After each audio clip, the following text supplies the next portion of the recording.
In July of 1924, 5 miners were working a gold claim high on the east side of Mount St. Helens in one of the most remote gorges in Washington state. They'd built their own cabin out of hand-cut logs. There were no windows that opened and only one door. They were miles from civilization. One morning, they were headed out for the day when they noticed tracks, huge ones, barefoot, pressed into the soft ground all around the claim. 14 inches long, wider than any boot in the camp. The men joked about it at first, assuming one of them was playing a prank. Then the whistling started. Every evening, as it got dark, a low whistle would rise from one ridge, and another would answer it from the next ridge on the other side of the cabin. Along with it, every so often came a sound one of the miners, Fred Beck, described as thumping, like something beating on its chest. On their last day there, Beck and another man went to the spring for water. Across the canyon, maybe 100 yards out, a creature stepped out of the tree line, well over 7 feet tall, covered in dark hair, standing on 2 legs. They fired 2 shots at it. It flinched, but it didn't move. A moment later, it walked off into the trees.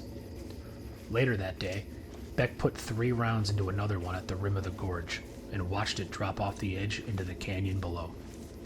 That would prove to be a mistake. The men had decided they were leaving in the morning, if they made it to morning.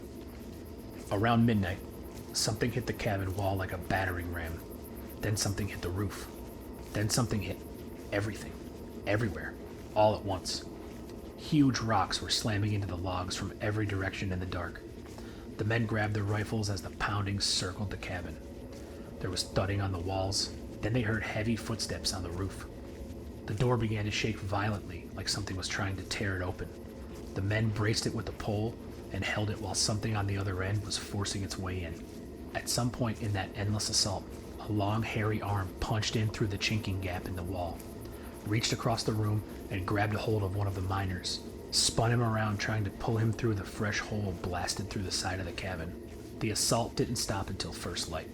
At dawn, the men abandoned the cabin, the claim, the equipment, everything, and got off that mountain. The men never went back, but the story stuck to the mountain itself. That gorge on the east side of Mount St. Helens has been called Ape Canyon ever since. For 56 years, the incident went unexplained. Rangers found the stones, they found the prints, but they never found what made them. Then on May 18, 1980, Mount St. Helens erupted. It buried the entire area. The cabin, the gold claim, the canyon floor, all of it gone under ash and rock in a single morning.